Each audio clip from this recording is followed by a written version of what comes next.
Hello students, Neena Hindi classes में आपका स्वागत है। आज हम डीएवी कक्षा 7 में हिंदी का पाठ 16 देशभक्त पुरु को पढ़ेंगे।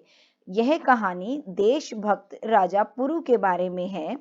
इसमें उनकी बहादुरी और उनकी देशभक्ति के किस्से बताए गए हैं। इसमें बताया गया है कि राजा पुरु कितने बहादुर थे। उन्होंने सिकंदर जैसे सम्राट के सामने भी घुटने नहीं टेके। सिकंदर जो कि कई देशों पर विजय प्राप्त कर चुका था, लेकिन देशभक्त राजा पुरु ने उनको अपने देश भारत पर कब्जा नहीं करने दिया। इस पाठ के लेखक प्रोफेसर CJ दासवानी जी और डॉक्टर ओम प्रकाश सिंह जी हैं। यह कहानी एक नाटक के रूप में रची गई है। आइए इस कहानी को शुरू करते हैं। तो नाटक का सबसे पहला दृश्य राजा पुरु का दरबार है। राजा पुरु का दरबार लगा है। मंत्री, सेनापति और दरबारी सभी लोग चिंतित बैठे हैं। एक सैनिक का प्रवेश। इतने में एक सैनिक प्रवेश करता है पुरु। अब राजा पुरु कहते हैं, सैनिक की ओर देखते हुए कहते हैं कि कहो सैनिक, क्या समाचार है। फिर सैनिक बोलता है, समाचार अच्छा नहीं है महाराज। यूनानी सेना सिंधु पार कर चुकी है। यूनानी सेना किसकी थी? राजा सम्राट सिकंदर की। ठीक है, वह सिंधु नदी पार कर चुकी है, ऐसा सैनिक महाराज पुरु से बताता है। वह तेजी से हमारी ओर बढ़ रही है। महाराज, यह भी समाचार है कि तक्षशिला के राजा आम भी सिकंदर से मिल गए हैं।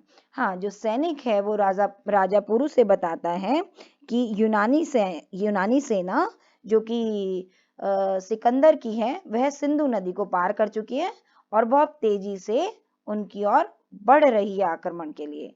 ठीक है, और जो तक्षशिला के राजा आम्बी हैं, वो भी अपने देश से द्रोह करके और सिकंदर से जाकर मिल चुके हैं। पुरु सैनिक को बाहर जाने का इशारा करके, अब राजा पुरु सैनिक को बाहर जाने का इशारा करते हैं और महामंत्री और सेनापति की ओर देखते हुए कहते हैं कि हम जानते थे कि आम्बी ऐसा ही करेगा, वह देशद्रोही है। अब हमें सिकंदर के साथ उसे भी सबक सिखाना पड़ेगा। सेनापति, युद्ध की तैयारी करो। महामंत्री, आसपास के और मित्र राजाओं को युद्ध का निमंत्रण पत्र भेजो। हाँ, तो जो राजा पुरु हैं वो बोलते हैं कि उनको पहले से ही उस पर शक था, राजा आम्बी पर, क्योंकि वो देशद्रोही है, वो ऐसा ही करेगा। तो अब सिकंदर के साथ साथ उसे भी सबक सिखाना पड़ेगा। ठीक है, अब वो सेनापति से कहते हैं कि युद्ध की तैयारी करो और आसपास के जो मित्र राजा हैं उनको भी युद्ध का निमंत्रण भेजो। ऐसा क्यों करते हैं? क्योंकि जो सम्राट सिकंदर है वो बहुत ही ज्यादा बलशाली है, बहुत शक्तिशाली है, उसके पास बहुत ही शक्तिशाली सेना भी है। तो ये राजा पुरु के लिए उसका अकेले मुकाबला करना संभव नहीं था, बहुत ही कठिन था। तो इसलिए वो आसपास के जो राजा हैं उनको भी युद्ध के लिए निमंत्रण पत्र भेज देते हैं ताकि मिलजुल कर उसका सामना कर सके। ठीक है, अब महामंत्री बोलता है, जो आ गया महाराज। फिर इतने में ही राजा पुरु बोलते हैं, एक और बात उनसे कहना कि अब आपस में लड़ने का समय नहीं है, वे पिछली बातें भूल जाएं। सिकंदर कई देशों को जीत चुका है, हमें मिलकर उसे हराना होगा। भले ही वह पूरी दुनिया जीत ले, जब तक हम हैं भारत को नहीं जीत सकता। ठीक है, तो राजा पुरु जो है वो भी बहुत बहादुर हैं। वो बिल्कुल भी ऐसा नहीं सोचते कि सिकंदर इतना ज्यादा शक्तिशाली है तो उसके आगे झुक जाए या उससे डर जाए, ऐसा बिल्कुल नहीं होता। बल्कि राजा पुरु क्या कहते हैं कि जब तक हम हैं तब तक वो भारत को नहीं जीत सकता, भले ही पूरी दुनिया पे उसने विजय प्राप्त कर ले वो। ठीक है, इतने में ही एक सैनिक का प्रवेश होता है और सेवक का प्रवेश होता है, सॉरी, और वो कहता है कि महाराज की जय हो, सिकंदर का दूत आया है। पुरु बोलता है कि उसे अंदर ले आओ। इतने में ही दूत आता है सिकंदर का और वह झुककर राजा पुरु को सलाम करता है। पुरु कहता है कि कहो दूत, हमारे लिए तुम्हारे सम्राट ने क्या संदेशा भेजा है। दूत कहता है, महाराज, सम्राट ने कहा है कि वे दुनिया जीतने के लिए यूनान से निकले हैं। ठीक है, जो सिकंदर का दूत है वो बताता है राजा पुरु को कि उनका सम्राट पूरी दुनिया जीतने के लिए यूनान से निकल चुका है। वे निर्दोष जनता का खून नहीं बहाना चाहते। उनकी इच्छा है कि आप भी आंधी की तरह उनसे सुलह कर ले।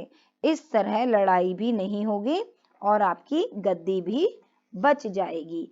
राजा पुरु कहता है, और यदि हम उनकी बात न माने, तो दूत कहता है, तो सम्राट ने लड़ाई के लिए तैयार रहने को कहा है महाराज, वे सिर्फ जीतना जानते हैं।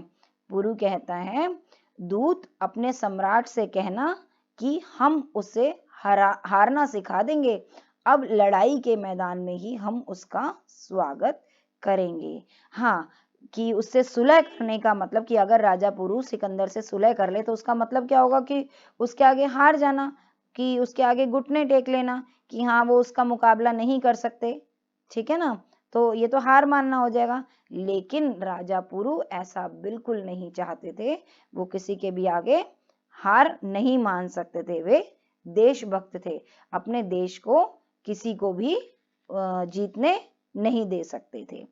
दूसरा दृश्य शुरू होता है। सिकंदर का शिविर। शिविर जो लगा लेते हैं ना, कि जब वो युद्ध के लिए निकलते हैं तो जगह जगह पर अपने शिविर लगा लेते हैं। सिकंदर बैठा हुआ है, पास में ही आंभी और सेल्यूकस भी बैठे हैं। दूत का प्रवेश।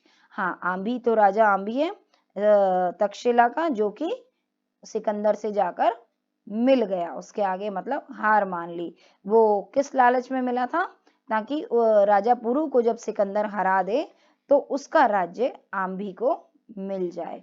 और सेल्यूकस जो है वो राजा सिकंदर का सेनापति है। अब दूत कहता है, झुककर सलाम करते हुए कहता है, सम्राट की जय हो। सिकंदर, आओ दूत, हमारा संदेश पुरु तक पहुंचा। दूत कहता है, पहुंच गया सम्राट। सिकंदर बोलता है, फिर हम जवाब सुनना चाहते हैं। दूत कहता है, सम्राट पुरु लड़ाई के मैदान में हमारा स्वागत करेंगे। सिकंदर, क्यों, वे नहीं जानते कि हमारी सेना कितनी बड़ी है? दूत कहता है, सब कुछ कहा सम्राट, फिर भी पुरु लड़ने के लिए तैयार हैं। सिकंदर कहता है, सेल्यूकस से सेनापति से मतलब, सेल्यूकस, सिपाहियों को कूच का आदेश दो। कूच मतलब कि लड़ाई के लिए तैयार होने को कहो, कि आक्रमण के लिए तैयार हो जाए। पुरु को सबक सिखाना होगा। अब सेल्यूकस कहता है, जो आज्ञा सम्राट। ठीक है, तो सम्राट सिकंदर जो है वो अपने दूत से पूछता है कि उनको लड़ाई के लिए बोला, तो वो कहता है कि हाँ वो लड़ाई करने को तैयार है लेकिन झुकने को तैयार नहीं है। ठीक है, ऐसा दूत संदेशा लेकर आता है राजा पुरु की तरफ से सम्राट के पास। ठीक है, सम्राट सिकंदर के पास। ठीक है, तो अब जो सिकंदर है वो अपने सिपाहियों से कह देता है कि कूच कर दो। ठीक है, आक्रमण करो और चलो युद्ध की तैयारी करो। अब तीसरा दृश्य, झेलम के किनारे यूनानी सेना का शिविर। ठीक है, अब झेलम नदी के किनारे यूनानी सेना, सिकंदर की सेना, उसका शिविर लगा हुआ है। झेलम के किनारे सिकंदर की सेना डेरा डाले हुई है। नदी चढ़ी हुई है, तेज पानी बरस रहा है। अंधेरे में बिजली की चमक और बादलों की गड़गड़ाहट सुनाई पड़ रही है। मंच पर प्रकाश होता है। सिकंदर सेल्यूकस से बात कर रहा है। ठीक है, अब झेलम नदी जो है उसके किनारे सिकंदर की सेना ने डेरा डाले हुए हैं। बहुत तेज बारिश हो रही है, बिजलियों की चमक और बादलों की गड़गड़ाहट सुन रही है। ठीक है, अब सिकंदर कहता है कि 2 महीने हो गए, हमारा एक भी सिपाही नदी पार न कर सका। यह हमारी हार है सेल्यूकस, हार है। ठीक है, सिकंदर कहता है कि 2 महीने हो गए कि हमारे जो सिपाही हैं वो नदी पार नहीं कर पा रहे। सेल्यूकस कहता है कि सम्राट, बरसात के दिन हैं, झेलम चढ़ी हुई है, मतलब झेलम नदी जो है उसपे ऊपर तक पानी है। हमारे सैनिक घबराए हुए हैं। पुरु के पास हाथियों की बड़ी फौज है। हमारे सैनिक हाथियों का मुकाबला करने में डर रहे हैं। सिकंदर कहता है उत्तेजित होकर, गुस्से में। सिकंदर के जीते जी उसके जवानों में कैसा डर। डरने से अच्छा है कि हम सब झेलम में डूब मरें। एक सिपाही का प्रवेश होता है इतने में ही, और सिपाही सलाम करते हुए राजा की जय हो ऐसा कहता है, और कहता है कि राजा आम्भी आपसे मिलना चाहते हैं। सिकंदर कहता है उन्हें आदर से साथ ले आओ। सिपाही जाता है और थोड़ी देर में आम्भी का प्रवेश हो जाता है। आम्भी कहता है प्रणाम सम्राट। सिकंदर बोलता है आइए राजा आम्भी, हम आपका ही इंतजार कर रहे थे। हमारे जवान पुरु के हाथियों से घबराए हुए हैं। लगता है लड़ाई का विचार छोड़ना पड़ेगा। ठीक है, क्योंकि जो सिकंदर के सिपाही थे वो पुरु के हाथियों से, जो हाथी वाली जो सेना थी उससे बहुत ही घबराए हुए थे। तो सिकंदर कहता है कि हमें शायद लड़ाई का विचार छोड़ना पड़ेगा। इतने में ही राजा आम्भी क्या कहता है, आप ऐसा न सोचें सम्राट, यह वर्षा हमारे लिए वरदान है। दलदल और गीली जमीन में हाथियों के पैर नहीं टिकते। कल का दिन आपकी विजय का दिन होगा। आप केवल सेना को कूच का आदेश दें कि आगे बढ़ चले और लड़ाई करें, आक्रमण कर दें।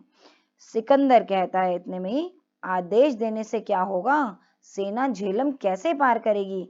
आम्भी कहता है कि सम्राट यह मेरे ऊपर छोड़ दें।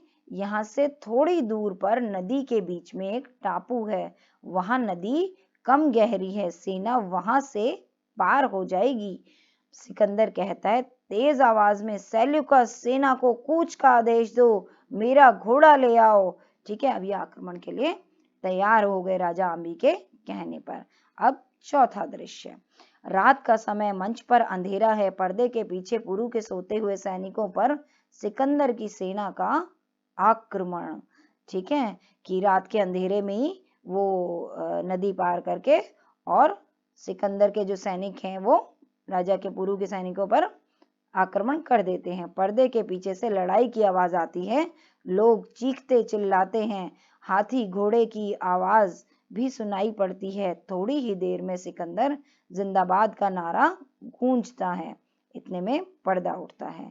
मंच पर सिकंदर बैठा हुआ है, वह अपनी विजय पर खुश है, सेल्यूकस को पुकारता है।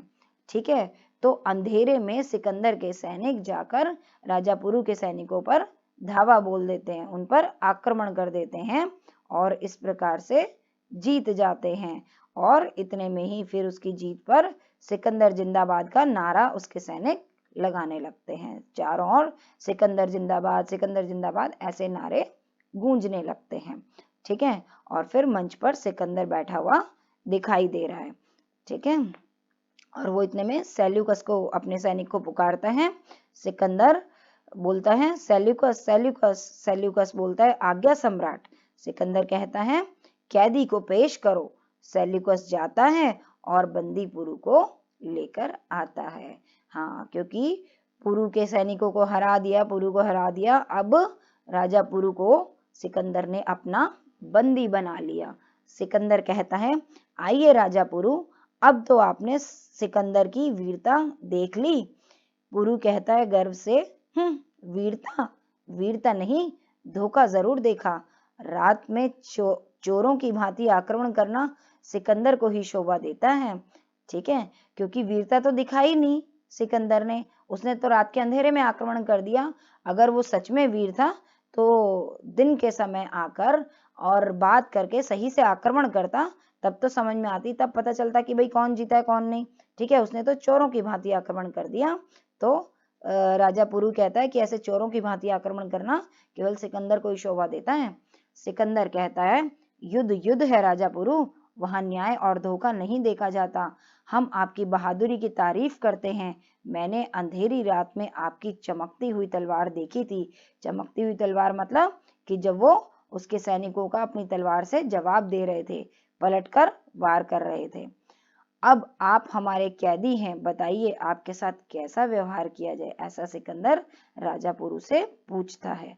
पुरु कहता है स्वाभिमान से, वैसा ही जैसा एक राजा दूसरे राजा के साथ करता है। ठीक है, पुरु क्या कहता है कि वैसा ही व्यवहार करो मेरे साथ जैसा कि एक राजा दूसरे राजा के साथ करता है। इतने में ही राजा आंबी सिकंदर से बोलते हैं कि सुना सम्राट, रस्सी जल गई पर ऐंठ नहीं गई। सिकंदर गुस्से से बोलता है आंभी, आप बहादुरों की इज्जत करना नहीं जानते। पुरु से कहते हैं फिर, हम आपका जवाब सुनकर बहुत खुश हुए, ऐसा जवाब एक बहादुर ही दे सकता है। राजा पुरु, आप कैद से आजाद हैं, हम आपका राज्य वापस करते हैं। ठीक है, तो इतने सब के बाद भी राजा पुरु ने हार नहीं मानी और सिकंदर के आगे घुटने नहीं टेके और बड़ी बहादुरी से बोला कि जैसा एक राजा दूसरे राजा के साथ व्यवहार करता है वैसा ही कीजिए, जिससे कि सिकंदर फिर बहुत खुश हो जाता है उनके जवाब से और वो उनका राज्य वापस कर देता है और राजा पुरु को अपनी कैद से भी आजाद कर देता है। फिर राजा आंबी कहता है, मगर सम्राट, आपने यह राज्य मुझे देने का वादा किया था, यह धोखा है। सिकंदर उत्तेजित होकर बोलता है, आंबी, अपनी औकात समझो, धोखा मैंने नहीं तुमने अपने देश के साथ किया है। देश के गद्दारों को सीख देना यूनानी खूब जानते हैं। हाँ, क्योंकि राजा आंबी ने सिकंदर के साथ मिलकर अपने ही देश के राजा पुरु को धोखा दिया था। ठीक है ना। अब आप जानते हैं, सिकंदर कहता है, अब आप जानते हैं, पुरु से बोलता है, महाराज पुरु, आज से हम आपके दोस्त हैं, मैं वचन देता हूं कि यह दोस्ती जीते जी कायम रहेगी। तो देखा बच्चों, बहादुरी की हमेशा विजयी ही होती है। ठीक है, बहादुर लोग कभी भी हारते नहीं। तो बच्चों, आपको वीडियो पसंद आई होगी उम्मीद करती हूँ। अगर पसंद आई तो इसे लाइक, शेयर और सब्सक्राइब जरूर करें। धन्यवाद, मिलते हैं जल्दी अगली वीडियो में।